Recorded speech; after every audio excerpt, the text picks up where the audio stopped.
LDC উত্তরণের সময়সীমা পেছানোর দাবি তুলেছেন ব্যবসায়ীরা। তারা বলছেন, এখনই স্বল্পোন্নত দেশের তালিকা থেকে উত্তরণ হলে নেতিবাচক প্রভাব পড়বে দেশের রপ্তানি খাতে। ব্যবসায়ীদের দাবির প্রতি সমর্থন জানিয়ে সময় পেছানোর আবেদনের পরামর্শ দিয়েছেন অর্থনীতিবিদরাও। তবে সরকারের পক্ষ থেকে বলা হচ্ছে, এলডিসি গ্রাজুয়েশন পেছানো হবে কিনা সেই সিদ্ধান্ত নেবে নির্বাচিত সরকার। বিস্তারিত রঞ্জিবুল মিজানের রিপোর্টে। ওয়ালটন এখন দেশের সীমানা পেরিয়ে পৌঁছে গিয়েছে 50টিরও বেশি দেশে। ওয়ালটন, ঘরে ঘরে বিশ্বজুড়ে। কোন দেশের মাথাপিছু আয়, মানব সম্পদ, জলবায়ু ও অর্থনৈতিক ভঙ্গুরতা, এই তিন সূচকের যে কোনো দুইটিতে যোগ্যতা অর্জন করলে অথবা মাথাপিছু আয় নির্দিষ্ট সীমার দ্বিগুণ হলে এই যোগ্যতা অর্জন করে স্বল্পোন্নত থেকে উন্নীত হয় উন্নয়নশীলে। 2018-এর পর 2021 সালেও সব সূচকে উত্তীর্ণ হয় বাংলাদেশ। তখনই সিদ্ধান্ত হয় 2024-এ উন্নয়নশীলে উত্তীর্ণ হবে দেশ।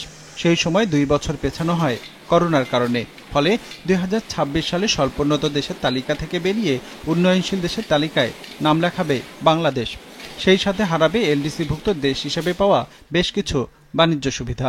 মিলবে না স্বল্প সুদে ঋণও। গবেষণায় দেখা গেছে, এলডিসি থেকে উত্তরণের পর বছরে অন্তত $1000 কোটি রপ্তানি ঝুঁকিতে পড়তে পারে। ব্যবসায়ীরা বলছেন, এই চ্যালেঞ্জ মোকাবেলার সক্ষমতা এখনো তৈরি হয়নি বাংলাদেশের। এজন্য তারা দাবি তুলেছেন সময় পেছানোর। আমি এলডিসির বিপক্ষে। আমি মনে করি যে বাংলাদেশ এখনো এলডিসি উপযোগী হয়নি এবং আমাদের উচিত আরো মিনিমাম 5 বছর পিছিয়ে দেওয়া এলডিসি মুক্ত হতে। বাংলাদেশের ব্যাংকিং সেক্টর একটা মারাত্মক অবস্থায় আছে। এখানে প্রায় 20-25টা ব্যাংকের অবস্থা খুবই খারাপ। বাংলাদেশে যতগুলি পাট মিল আছে প্রায় সবই ব্যাংকের উপর নির্ভরশীল। অধিকাংশ জুট মিল আজকে অনেকাংশে মিল বন্ধ, তাদেরকে ফাইন্যান্স করা হচ্ছে না।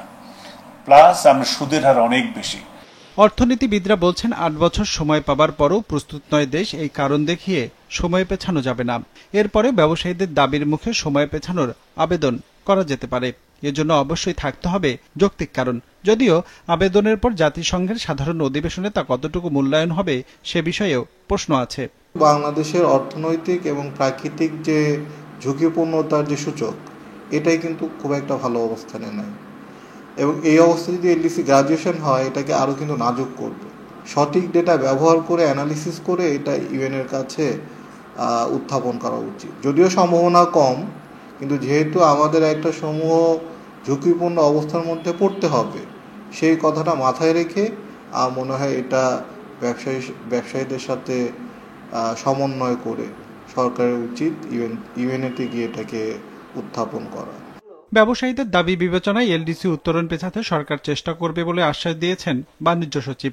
যদিও সময় বাড়ানোর সম্ভাবনা কম বলেও জানান তিনি। গ্রাজুয়েশন তো আপনার আসলে 21 সালে তো আমরা সার্টিফিকেট পেয়ে গেছি।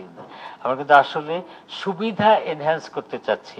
কেউ সুবিধা মানে কম্পিটিটররা সুবিধা এনহ্যান্স করার সুযোগ দিতে চায় না, এটা হলো ব্যাপার।